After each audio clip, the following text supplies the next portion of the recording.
Hey everybody, welcome to the FN Studios. John Ramdeen alongside Cody Saftic. One championship going down in the Philippines.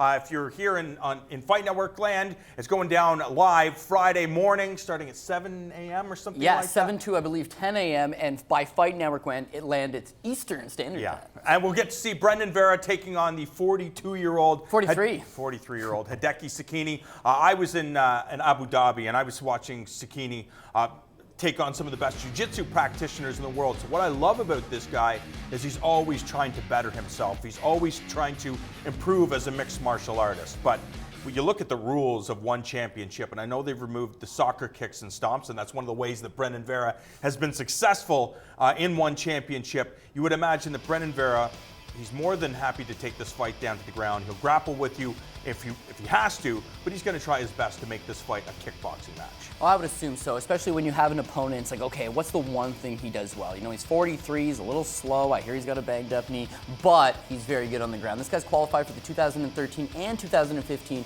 ADCC championship, but as you know, it's the hardest tournament in jiu-jitsu to qualify for, so obviously he has the credentials, but the only thing he really does good is get down and hold that top position. We've seen Brendan Vera in the past. He has a Greco-Roman wrestling background, but if you are successful at taking him down, you can control him a little bit.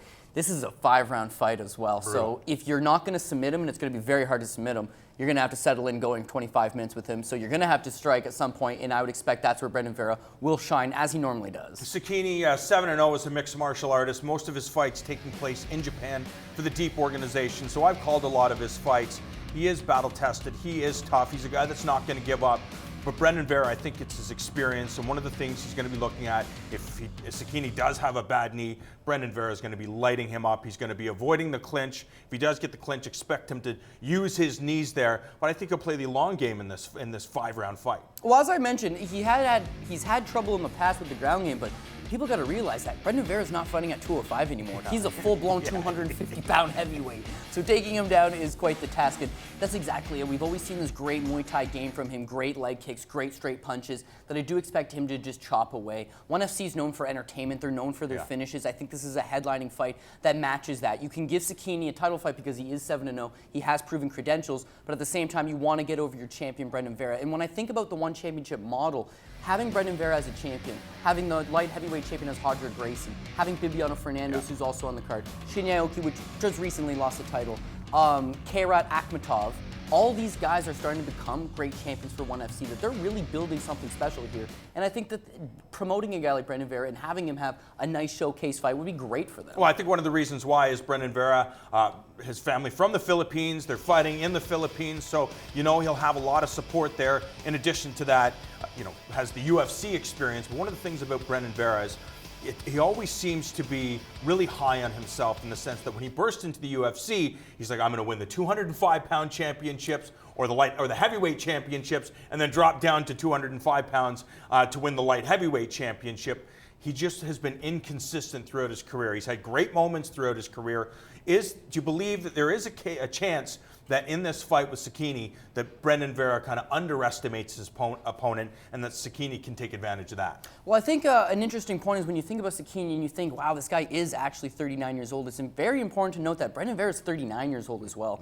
So as much as we always want to see him realize his true potential, it just seems that it hasn't happened. Now he's come over to ONE FC, and he's having that career resurgence, and he's having these great performances from against lesser opponents. That's the reality. Against lesser talent. And if in a perfect world, if I was able to pick what I want personally, I would love to see him realize that goal. And now that you've won the one championship heavyweight title, move down to 205 and fight Roger Gracie. What a great fight. But as we talked about, he's 39 years old and weighs 250 pounds. So I think the 205 dream's kind of out of it. It's still a fun fight, and I think it'll be one worth watching. So if you do have Fight Network, make sure you tune in at 7. Reece MacLaren, a huge task as he takes on arguably the best 35er outside of the UFC. And some would say that if he was in the Ultimate Fighting Championship, Ramdeen Fernandes would be somewhere between number 5 and number 3 in the world. One of the best jiu-jitsu guys in mixed martial arts. MacLaren, I think he's 4 or 5 in a row. The last fight he lost was a split decision to Ben Wynn, and I think Ben ended up going to the UFC after that. So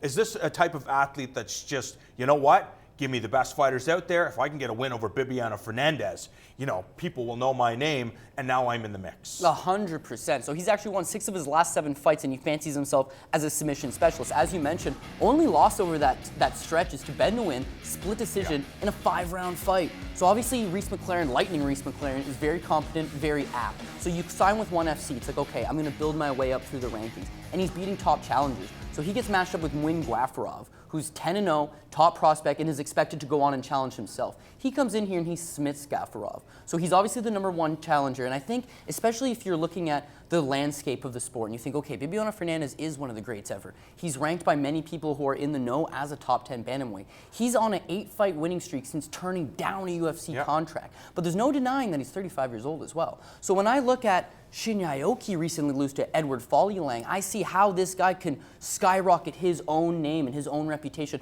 off a win over a proven, savvy, but aging veteran. And I would think if I'm Lightning Reese MacLaren, I could do the same thing over Bibiano Fernandes.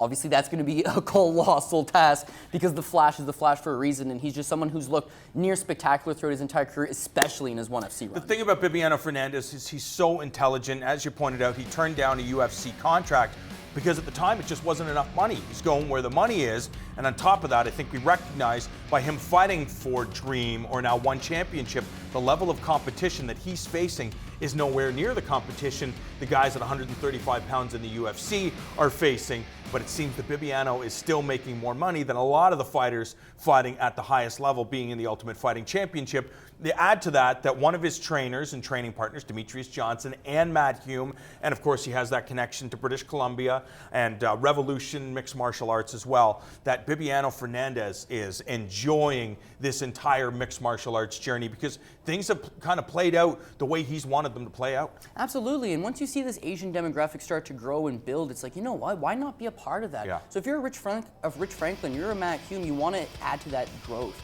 A guy like Bibiano Fernandes, he could do the same thing. And what's going to happen, John? You're going to end up getting a gig as a teacher down there, or you're going to get a gig as, wow, we want this guy to come to our self-defense seminars for our giant business meeting. And you're seeing guys like Ben Askren, who I forgot to mention on the list of great ONE FC champions, ONE champions, I guess they dropped the F out of that. But Ben Askren's a guy that can now go over to Singapore to different gyms and then do seminars and gets paid an exuberant amount of money and fights. But now you think, okay, well, who would Ben Askren be fighting if he was in the UFC?